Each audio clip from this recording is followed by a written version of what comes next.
ছোট লোকের বাচ্চা, বের হ বাসা থেকে। নিমক হারাম, ছোট লোক একটা ফকিন্নির বাচ্চা, বের হ।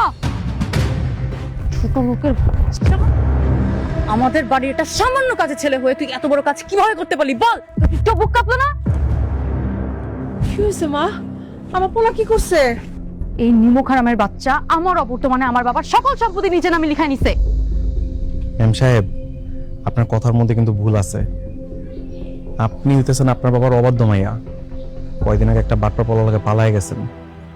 ওর জন্য রাগ করে খালুর সকল সহায় সম্পত্তি সজ্ঞানে আমার নামে লিখা দিছে। এন তো আমার কোনো হাত নাই। এই ছোট লোকের বাচ্চা, বাবা দিল আর তুই নিয়ে নিলি?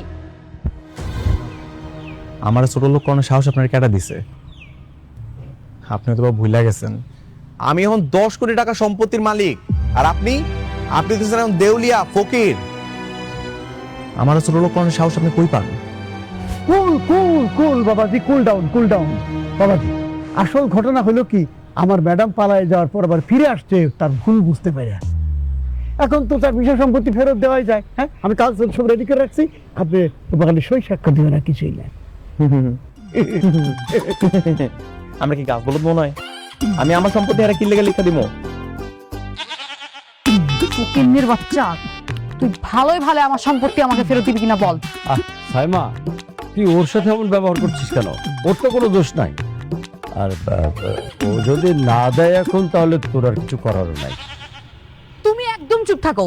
তোমার মতো পাগলের জন্য আজকে আমাদের এরকম পরিস্থিতিতে পড়তে হয়েছে। ম্যাম সাহেব, আওয়াজ নিচে। এটা আপনার অট্টালিকা না, এটা আমার বাড়ি। এই জায়গাতে আমার ইশারায় সবকিছু চলে। হ্যাঁ, এইটা অবশ্য মাসুদ ঠিক কথাই বলেছে। তার চেয়ে চল মা, আমরা ঢাকায় ফিরে যাই। বাবা, তোমার এই চাকরের বাচ্চাকে বলো এক্ষুনি আমার সম্পত্তি আমাকে ফিরিয়ে দিতে। বলে কোনো লাভ হবে না, তাও বলে দেখছি।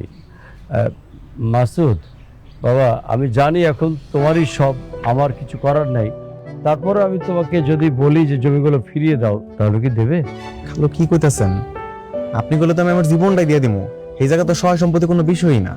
তাহলে দিয়ে দাও। ঠিক আছে, কিন্তু আমার একটা শর্ত আছে। কি শর্ত? আমি যেমনি করে সম্পত্তি পাইছি, হ্যারো ঠিক একই রকম মেহনত করে সম্পত্তি নিতে হইব। কিভাবে? আমি তো খালুর বাড়িতে একটা বড় লম্বা সময় ধরে কাজকর্ম করছি। হ্যাঁ, এখন আমার বাড়িতে কাজের মায়া থাকতে হইব, কাজকর্ম করতে হইব। তাইলে আমি সহায় সম্পত্তি হ্যার নামে লিখা দিবা পারি, এছাড়া দিব না। হামটি রাস্কেল, আমি ওর বাড়িতে কাজ করব, কাজ করে তোর মন জয় করব, তারপর তুই আমারই সম্পত্তি আমাকে ব্যাক দিবি? মাগো, উত্তম প্রস্তাব, মাইনা নাও।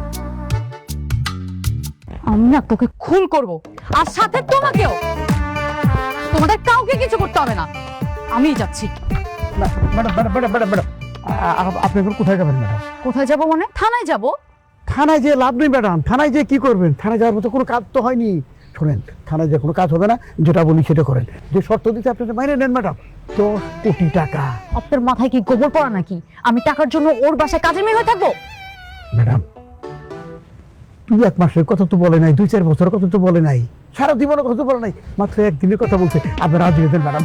প্লিজ ম্যাডাম, 10 কোটি টাকা হাতছাড়া করে দেবেন। হ্যাঁ, এত বড় সুযোগ হাতছাড়া করিস না, তুই রাজি হয়ে যা। আঙ্কেল, এই লোকটাকে আমার কাছ থেকে সরান, আমার কিন্তু রাগ উঠতেছে। আচ্ছা ঠিক আছে ম্যাডাম, ওনাকে আপনার চোখের সামনে থেকে আড়াল করে রাখবো তো। প্লিজ ম্যাডাম, আপনি রাজি হয়ে যান।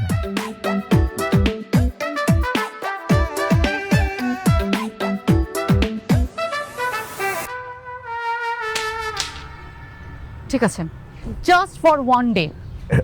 জি ম্যাডাম, জি জি, আপনি যা বলছেন তাই হোক ম্যাডাম। ওকে ওকে বাবাজি। জি। মানে আমার ম্যাডাম একদিনের জন্য আপনার বাড়ির কাজের মেয়ে হিসেবে কাজ করতে রাজি। ওকে? আমি কি কোনোভাবে কইছিলাম যে আমার বাড়ির একদিনের কাজের মেয়ে থাকতে হইব? মানে আমার বাড়িতে 1 মাসের লেগে কাজের মেয়ে থাকুন লাগবো। আরে কি বলতেছে এটা? শুধু সুযোগে সব ব্যবহার করতে দেখতেছি। হ্যাঁ, তার তো একটা জীবন আছে, তার তো লাইফ আছে নাকি? আচ্ছা ঠিক আছে, 2 দিন করা, 2 দিন। কথা বাড়াইলে আর 1 মাস বাড়বো, তখন 2 মাস হয়ে যাব। ভাইবা দেখেন।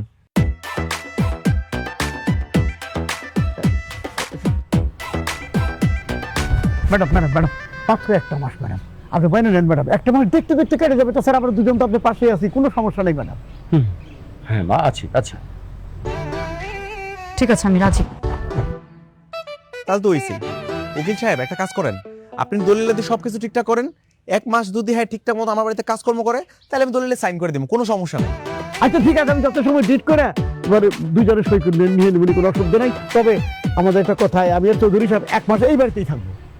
থাকেন, তাইলে এখন থেকে ম্যাম সাহেব হইল আমাকে বাড়ির নতুন কাজের মাইয়া, ঠিক আছে? আঙ্কেল, হ্যাঁ আপনি কেন দাঁড়াইছেন কেন? আপনি ভিতরে চলুন। ও, হ্যাঁ ঠিক আছে মা, আমি আছি। মা চলো না, আহো ভিতরে আহো, চল। ঠিক আছে।